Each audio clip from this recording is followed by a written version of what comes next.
Gokulam jeweller diamonds కి 5,000 offer electric bike గెలుపొందే గొప్ప అవకాశం. కేపీహెచ్పి రోడ్ అది కూడా కుకట్పల్లికి సంబంధించి విజేత సూపర్ మార్కెట్ కి దగ్గరలో ఉన్నటువంటి ఒక జ్యువెలరీ షాప్ ఓనర్ ఇప్పుడు పత్తా లేకుండా పోయిండు. 10వ తారీఖు నుంచి కూడా ఈ షాప్ మనం నిల్చున్న షాప్ క్లోజ్ చేసిన పరిస్థితి అయితే కనిపిస్తోంది. ఈ జ్యువెలరీ షాప్ నేమ్ వచ్చేసి చేతన్ జ్యువెలరీ. ఇదేమి అంటే ఒకటో రెండో సంవత్సరాల క్రితం పెట్టిన షాప్ అయితే కాదు. 15 సంవత్సరాలుగా ఈ చేతన్ జ్యువెలరీ షాప్ ఇలాగే ఉంది.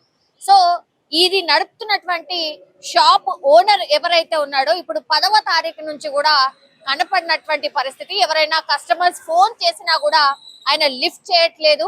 అదే ఇప్పుడు టెన్షన్ క్రియేట్ అవుతోంది. కస్టమర్స్ ఎవరైతే ఈ గోల్డ్ షాప్ లో మాకు ఈ జ్యువెలరీ చేసి ఇవ్వండి అని ఎవరైతే బంగారాన్ని ఇక్కడ తీసుకొచ్చి పెట్టారో అప్పటి నుంచి కూడా ఈ జ్యువెలరీ షాప్ కి సంబంధించిన ఓనర్ పత్తా లేకుండా పోయిండు. ఇప్పుడు వాళ్ళందరూ కూడా ఆందోళన చేస్తున్నటువంటి పరిస్థితి. మనకున్న లెక్కల ప్రకారం పోలీసుల ఇన్ఫర్మేషన్ తెలిసినటువంటి ప్రకారం అయితే 860 తులాల బంగారం ఏదైతే ఉందో పూర్తిగా ఈయన దగ్గర ఉంది. కస్టమర్స్ అందరు కూడా ఈయన దగ్గర ఏదో ఒక జ్యువెలరీ డిజైన్ కోసమనో లేకపోతే ఆయన దగ్గర కుదువ పెట్టి డబ్బులు తీసుకోవడమో లేకపోతే చిన్న చిన్న స్కీమ్స్ కూడా ఆయన రన్ చేసేవాడు. అంటే ఎవ్రీ మంత్ ఇంత కడితే లాస్ట్ లో 10 నెలలకో 15 నెలలకో ఇంత ఇస్తాను, ఇట్లా రకరకాల స్కీమ్స్ కూడా ఇతను రన్ చేసేవాడు. అయితే అందరూ కూడా నమ్మకంగా ఈయన దగ్గర పెట్టినటువంటి పరిస్థితి. ఎందుకంటే 15 సంవత్సరాలు కూడా ఈయన సక్సెస్ఫుల్ గా ఎంతో మంది కస్టమర్స్ కి అంత నమ్మకంగా ఉండడు. అట్లాగే ఆయనకు ఏదైనా జ్యువెలరీ ఇలా చేసి ఇవ్వండి అంటే చేసి ఇచ్చినటువంటి పరిస్థితి. అయితే కేవలం ఒక నెల 2 నెలల దగ్గర నుంచి మాత్రమే ఆయన కరెక్ట్ గా రెస్పాండ్ కావట్లేదు. అండ్ ఒకవేళ 4-5 రోజులు లేకపోతే 10 రోజులలో డెలివరీ చేసేస్తాను మీ ఆర్నమెంట్ అన్నవాడు ఇంకా 10 రోజులు కావాలి, ఇంకా 20 రోజులు కావాలి, ఇట్లా పోస్ట్ పోన్ చేస్తూ వస్తున్నాడు అనేది కూడా పూర్తిగా ఇక్కడ ఉన్నటువంటి కస్టమర్స్ ఎవరైతే ఉన్నారో ఈయన జ్యువెలరీ షాప్ కి సంబంధించిన కస్టమర్స్ వాళ్ళు చెప్తున్నటువంటి పరిస్థితి మనం చూడొచ్చు. ఈ షాప్ పూర్తిగా క్లోజ్ ఉన్నటువంటి పరిస్థితి. అంటే దగ్గర ఒక 10 కోట్ల రూపాయల వరకు బంగారం తీసుకొని పరారైనట్టుగా ప్రస్తుతం అయితే చెప్తూ ఉన్నారు. దానికి సంబంధించిన లెక్క కూడా పూర్తిగా తేలాల్సిన పరిస్థితి. ఈయన పేరు వచ్చేసి నితీష్ జైన్. ఈయన దగ్గరలో ఉన్నటువంటి ఒక ఇంట్లోనే నివాసం ఉండేవాడు. అంటే ఫ్యామిలీతో సహా. ఆయనకు 2 ట్విన్స్, ఒక పాప ఒక బాబు. ఇప్పుడు సమ్మర్ హాలిడేస్ కాబట్టి వాళ్ళ వైఫ్ కూడా ఇక్కడ లేదు. అంటే రాజస్థాన్ లో వాళ్ళ నేటివ్ ప్లేస్. సో రాజస్థాన్ కి సంబంధించిన వాసి కాబట్టి రాజస్థాన్ లో వాళ్ళ అమ్మగారింటికి వెళ్ళినటువంటి పరిస్థితి. మొన్న 10 రోజుల క్రిందటే ఆమె వెళ్ళింది. అగైన్ 24 తారీఖును అంటే పిల్లల స్కూల్ హాలిడేస్ కాబట్టి ఎవ్రీ ఇయర్ వెళ్తారు కాబట్టి ఈ ఇయర్ కూడా అలాగే వెళ్ళింది.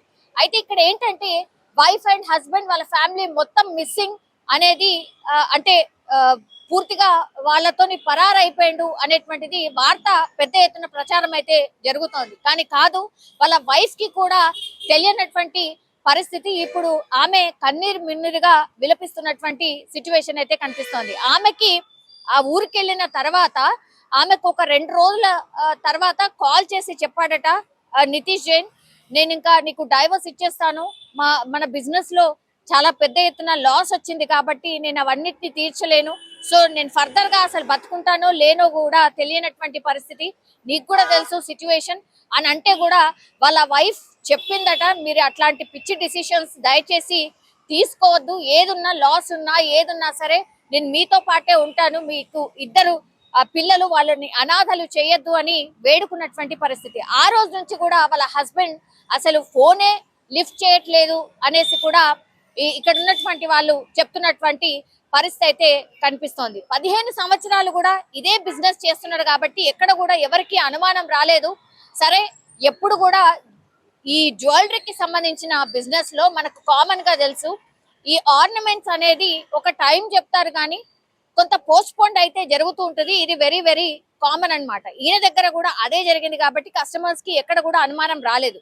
కానీ 10వ తారీఖు నుంచి ఎప్పుడైతే ఈ జ్యువెలరీకి సంబంధించిన shop owner Nitish phone lift చేయట్లేదు అనేదే ఇప్పుడు అతిపెద్ద అనుమానం. వాళ్ళు కూడా పాత కస్టమర్స్ కాబట్టి వాళ్ళు ఒకటే కోరుతున్నారు, ఆయన వచ్చి ఒక రెండేళ్ల తర్వాత ఇస్తాడా, 3 ఏళ్ల తర్వాత ఇస్తాడా పర్వాలేదు, కానీ జస్ట్ వచ్చి ఆయన షాప్ లో కూర్చుంటే చాలు అనేటువంటి మాట కూడా చాలా మంది వాళ్ళ కస్టమర్స్ కూడా చెప్తున్నటువంటి పరిస్థితి అయితే కనిపిస్తోంది. బాచుపల్లి అట్లాగే కేపీహెచ్పి ఈ 2 ప్రాంతాలకు సంబంధించిన వాళ్ళని పెద్ద ఎత్తున కస్టమర్స్ ఉన్నారు.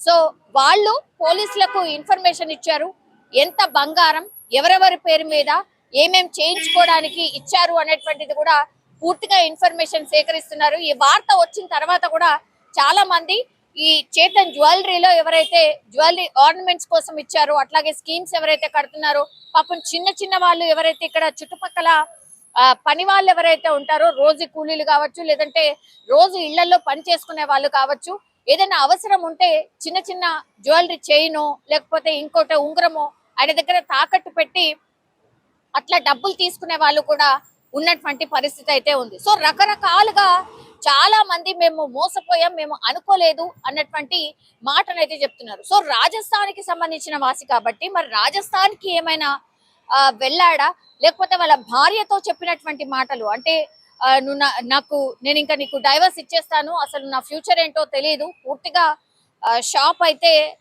నడవట్లేదు, లాస్ లో ఉన్నాం కాబట్టి అవన్నీ అప్పులు చాలా పెద్ద ఎత్తున ఉన్నాయి, దగ్గర ఆయనకు అప్పులే 5-6 కోట్లు ఉన్నట్టుగా చెప్తున్నారు. ఇప్పుడు జ్యువెలరీ మొత్తంగా వాళ్ళ దగ్గర ఉన్నటువంటి జ్యువెలరీ కావచ్చు అంతా కూడా కలిపితే 10 కోట్లతోని ఇప్పుడు ఆయన నితీష్ ఎక్కడ కూడా కనిపించకుండా పోయాడు అనేటువంటి మాటనైతే వినిపిస్తోంది. సో కరోనా టైంలో ఎప్పుడైతే ఈ షాప్ అంటే అన్ని దుకాణాలతో సహా ఈయన షాప్ కూడా బంద్ చేసినటువంటి పరిస్థితి, కరోనా టైం నుంచి కూడా ఆయన లాస్ లో ఉన్నారు. ఇక్కడ అపార్ట్మెంట్ ఉండింది, 1.5 కోటి వచ్చిందట, ఇంకో షాప్ కూడా ఓన్ షాప్ ఉండింది, దానికి 45 లక్షలు వచ్చాయట.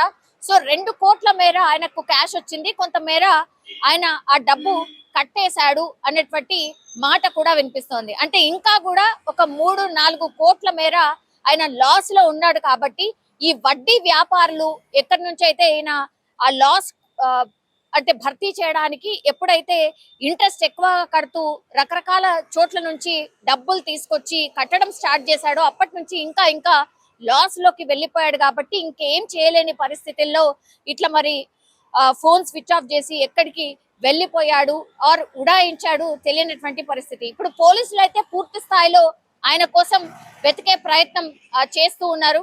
నితీష్ జైన్ ఈయన 15 సంవత్సరాల నుంచి ఈ ప్లేస్ లోనే వ్యాపారం చేస్తున్నాడు కాబట్టి అందరూ కూడా నమ్మకమైనటువంటి కస్టమర్సే ఉన్నారు, వాళ్ళు కూడా కొంత వెయిట్ చేస్తాము అన్నటువంటి మాట చెప్తున్నారు. అటు చూస్తేనేమో ఫ్యామిలీని కూడా పట్టించుకోకుండా ఈయన మాత్రమే ఎటు వెళ్ళిపోయాడో తెలియనటువంటి సిచ్యువేషన్ ఉంది అనేసి పోలీసులు అయితే చెప్తూ ఉన్నారు. సో రకరకాల కంప్లైంట్స్ వస్తున్నాయి. ఇక్కడ ఉన్నటువంటి షాప్ వాళ్ళని చాలా మంది ఇక్కడ ఉన్నటువంటి కస్టమర్స్ చాలా మంది అడిగి వెళ్తున్నారట. వాళ్ళు కూడా ఒకటే చెప్తున్నారు, మీకేమైనా ఇచ్చేది ఉంటే మాత్రం పోలీస్ స్టేషన్ లో వెళ్ళి కంప్లైంట్ చేయండి.